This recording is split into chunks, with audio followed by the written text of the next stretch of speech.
Hello, friends, fans, and dairy products of all ages. My name is Cheese of Ages, and I am here to review a product that has come close to my heart, but by come close to my heart, did not actually find a place in it. And yes, that is in fact the Bodum French press coffee maker. I mean, it's interesting and all. You can brew coffee without having to have power, because you just put the thing in there and you press filter it.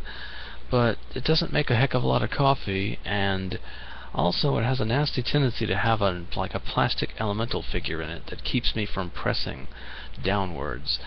And actually, this is a poorly thought out gag. The actual product I'm going to be reviewing today is Descent: Journeys into Dark. I really need to work on my scripts, because that was a really bad joke. Anyway, I am impressed, I'll hurt myself later for that, with the miniatures in this set, if nothing else. But I'll go into that later, because there's a lot of bad things I can say about this particular game. This game is not like, if you follow board game reviewers like the Dice Tower, they just freaking eat this game up. Like Tom Vassell, he loves Descent. He just eats Descent up, and it's a great, and it's a great dungeon crawler, and it's just marvelous. But yeah, I can see how he might like the game. I mean, the game itself, big box, I can't actually have it on screen with me, the game itself is actually pretty good. Unfortunately, it suffers from what I like to call Fantasy Flight Syndrome, as it's made by Fantasy Flight Games, who you might remember from my review of the Rogue Trader game system, and you might have also heard notorious things about Warhammer Fantasy 3rd Edition being an abomination and overly wrought with too many little bits and pieces, which my group calls gubbins. Well, if you've experienced Warhammer Fantasy 3rd Edition, you know what Fantasy Flight Syndrome is. Too many gubbins, and in a lot of cases poor box inserts. Box insert being something that keeps the bits of the board game organized. In fact, this one came with a box insert. It was 3 compartments. One that was actually pretty decently designed, where you could flip the flap open and there's your miniatures. Mind you, it didn't keep those miniatures remotely organized. And also a whole, nearly a third of the box you could not access because the box insert was just space filler. And then there was a trench in the middle for everything that wasn't a miniature. And when I mean everything that isn't a miniature, I mean cards, counters, more counters, seriously. And also, it forced you to play Tetris with these tiles here. So you had to fit them in a particular way, or they would not allow you to close the box smoothly at all. And as a result, I had to actually take the box insert out. And you're probably hearing me clamoring, because I'm trying to get all the junk in this box reasonably organized after I accidentally took one of the tiles from a lower level of the junk off. And everything just basically fell to pieces. Yeah, I've got to get all of the little gubbins and bits onto the top of the thing, so I can get the gubbins out and have the gubbins visible, and doing the gubbins where they're on top of the rogue gubbins, where they're on top of the tiles, means you have to fish every gubbin out of the box so that you can get the dungeon tiles out. Look at door. Okay. Oh, random tokens, loose cards, because they include all these little cards, but they only include like half the bags you need for all of these, and there's no means by which to keep all of these organized and separated in nice little compartments. In fact, these 2 bags that are empty because I couldn't be arsed to put the game back together properly, were not from the original case. And I've had about enough with this. I put this in a mild state of disarray because I could not be arsed to go through all the trouble of putting this back together and organized. And now I pulled one piece out from the freaking Tetrisy arrangement of this thing, and it's all gone to crap. So I'm just going to tilt this box up and let you see the abomination that this box is and has become. This is a deep box, and it is full every freaking inch of it with gubbins and tiles and a disarray, because there's no means by which to organize it aside from putting everything in a little baggie that you have to provide yourself and throwing it into a pit because you had to remove the crap box insert. Fundamentally, the parts of the game are nice to an extent. Mind you, the tiles kind of get generic a little bit, but it's a nice dungeon crawler game. I'm not going to go into the mechanics of this thing all that in depth, because mechanically it is pretty darn fun once you set it up. Mind you, it takes you like 15 minutes to set it up because the game contents are so poorly organized and there's too many little bits to keep track of. And as far as like Fantasy Flight being notorious for having more bits than they need, I'm trying to find the other ones in there, but here there's another company called Planet Games that's notorious for having actually good, well thought out components. There's life counters in this game. There's life counters in a board game called Summoner Wars that Plaid Hat puts out, where it's a counter that represents 1 on one side, and then you can flip it over and it'll represent 3. Here's a token that represents 5 life points. Now, that's well and good, but you know, a lot of game companies don't even bother printing on both sides, so it's actually good. They do print on both sides in this game, but it's 5 on both sides. There are counters that are blank on both sides that represent 1 life point. Tell me, if they're going to print on both sides anyway, why the hell do they not print blank on one side to represent 1, and then 5 on the other to represent 5, and then have all the life point tokens be one type, blank on one, 5 on the other. That way you don't really have to deal with tokens to that extent, constantly changing life totals. It can be fiddly, where you've got to bring cups to the table for this, you know, to put these counters in. Otherwise you're going to be fiddling between bags, or you're going to be like searching in one bag for like a particular token that represents 1, or like, where the hell's the 5er? Where's the hell's the 1? It's just poorly thought out on top of all of this crap. Mind you, the mechanics of the game are fun. Some of the components are well thought out. Like here, you got all your information, and there's a heroic feat on here that you can do once per game. You can just flip it over, boom, it's spent. That's well thought out. But yeah, a lot of the components are actually pretty good. The components are high budget, and unfortunately, some of them came broken because of poor design. Like, this miniature was only glued to the base by these 2 little bitty feetses on the bottom. Like, those little bitty feets. Those little 200 points. Who thought that was a good idea? Yeah. Anyway, this is not a very big, in-depth review because, chiefly, it's a good game.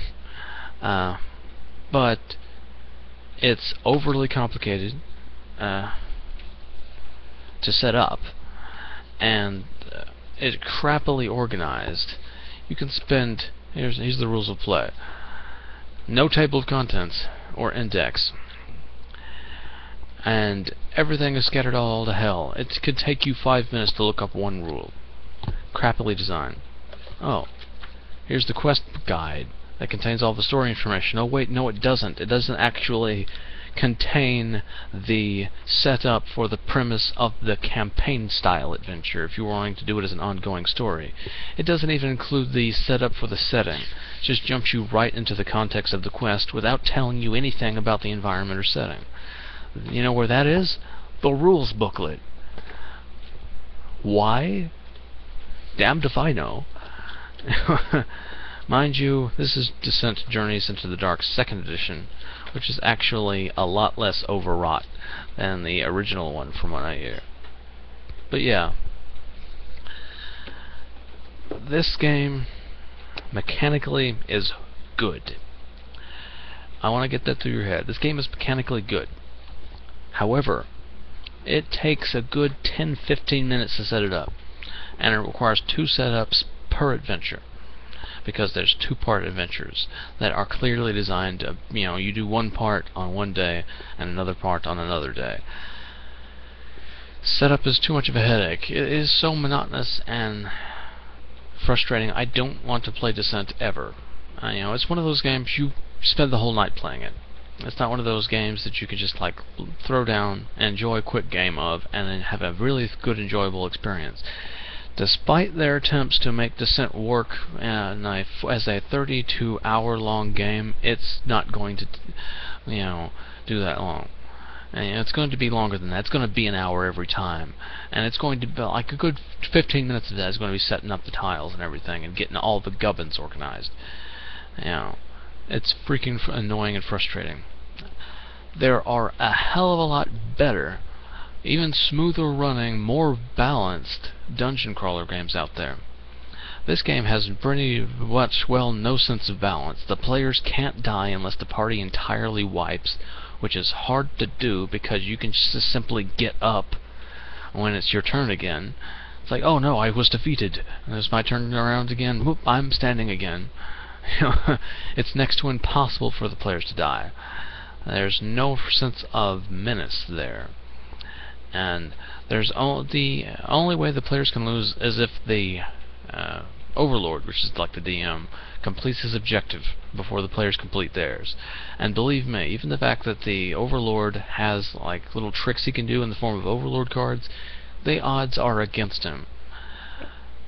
Except in some cases where they stack the odds in his favor, but they almost always do it in such a way where it frustrates the players to no end. Like, there's this particular instance where goblins are supposed to run in, grab some crops, and run out. And if the goblins steal all the crops before the players, secure the crops, the players lose. Now, it's next to impossible for the Overlord to actually achieve the thieving of all the crops, but it is also next to impossible for the players to secure all of them. It is guaranteed the Overlord will get 2. There is nothing the players can do to stop it. No amount of strategy, planning, or insight can stop it, because goblins can simply run in, grab, run out. Players can't block their path because goblins can run through them. And goblins, there's cards that the Overlord can spend to give them 3 moves a turn. This is just not balanced at all, any semblance of it. There's rarely and almost no challenge in the game for anyone but the Overlord, because the players can't die. Mind you, it's still a reasonably good fun time, but as I've said before, there are far better dungeon crawling games out there. Remember that Plaid Hat Games company I mentioned? Hell, I would prefer even Dungeon Run, which is kind of a very shallow dungeon crawling game because rooms don't matter much. You don't really explore them. The rooms here don't matter much either. They're just something you move through. I would recommend the best dungeon crawling game I've ever played. So far, I haven't played a whole lot, honestly, is Mice and Mystics. It's cheaper than Descent has a heck of a lot more immersive, accessible lore to it, and is more compact adventures where you can have a deep, immersive experience, but not take you 50 million years to set up or an entire night to run. Mice and Mystics is a dungeon crawler that you can get a full-fledged Descent level experience from just a 45-minute game. And everything moves a lot smoother, and guess what? They eliminated the need for the Overlord, the guy controlling the monsters, to be a separate player. They just automatically programmed into the game rules, this is how the bad guys act. And it works. And it's menacing, and it's challenging. It's a balanced, challenging, immersive, deep experience that's really enjoyable and works very well. I would not recommend Descent, really, unless you're one of those guys that love the little miniatures, which I could still recommend Mice and Mystics. Although, those are like vermin, because it's mice adventurers going against centipedes and cockroaches and stuff like that. If you like miniatures, go ahead. It's worth the price of the box just to have the little tiles and miniatures for Dungeons and Dragons play. But overall, if I would recommend other sources of dungeon crawling adventure, frankly, because their setup of Descent is too much of a headache. I would like to try the Dungeons and Dragons dungeon crawling board games. From what I've seen, they operate a lot smoother and don't require as much setup. But yeah, I can't really recommend Descent. As I can't recommend you buy Descent to be the guy that brings it. If somebody's like, oh, you want to play Descent? I brought Descent. Jump in, enjoy. But do not be the guy that owns the game and by de facto has to set the thing up. Because it's just too much to keep track of. Overwrought, poorly designed, a whole lot of this guff could be trimmed out. The same thing that applies to Warhammer Fantasy 3rd Edition. Heck, Edge of the Empire uses pretty much the exact same system, but is not an atrocious abomination, because they cut out all the unnecessary guff. So anyway, yeah, Descent, game is good. Design of the parts is terrible to the point of making where I can't recommend the game. So, yeah, if you have the chance to play it, go ahead. If you want to buy a dungeon crawling board game to bring to your gaming circle or play with your family, Mice and Mystics is the one I could recommend right offhand, because I haven't played the Dungeons & Dragons ones. But yeah, Mice and Mystics. Get that game. That game is much better and much more affordable. So anyway, this is going to be it for my Descent review, and next up we're actually going to review I haven't decided yet. We're gonna do an unboxing video next. I've got me something that I think you'll enjoy. We're going to do an unboxing video for a video game I just bought, which will be followed up by a sort of review later.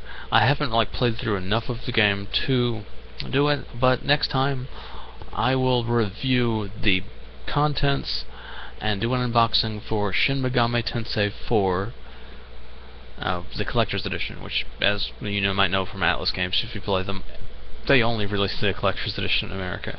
So we're going to take a review of the contents of that, see if it's a nice substantial thing, or if it's complete utter crap. Spoilers!